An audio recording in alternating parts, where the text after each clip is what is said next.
Gjermania dhe Franca, si shtete kryesore të Bashkimit Evropian, i kanë kërkuar kryeministrit Albin Kurti angazhim të vazhdueshëm për normalizimin e marrëdhënieve me Serbinë, duke theksuar rëndësinë e këtij procesi për të ardhmen europiane të Kosovës.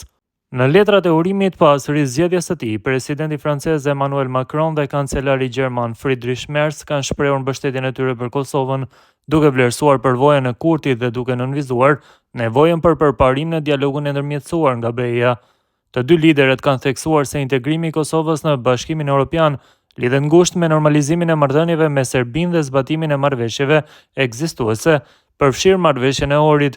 E në lidhje me këtë temë, në një prononcim për Bota Sot ka folur analisti politik Arbnor Sadiku. Ai thotë se Franca dhe Gjermania kërkojnë nga Kosova jo vetëm vazhdimin e dialogut me Serbinë, por edhe zbatimin konkret të marrëveshjeve që mund të kërkojë kompromis politik nga ana e saj. Kur Franca dhe Gjermania flasin për angazhim nga Kosova në dialog me Serbinë, ato nuk e kanë fjalën vetëm për vazhdimin e procesit, por për hapa konkret drejt zbatimit të marrëveshjeve ekzistuese.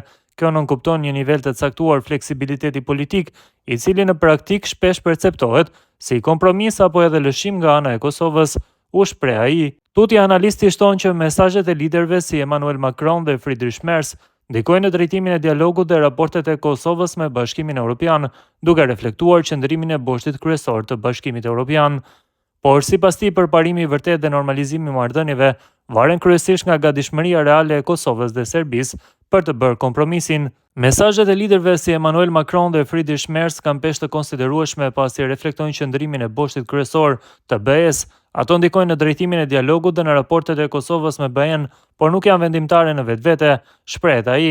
Në fund, për shpejtimi i normalizimit varet më shumë nga gatishmëria reale e palëve për kompromis, sesa nga presioni diplomatik i jashtëm, përfundoi analisti Sadiku.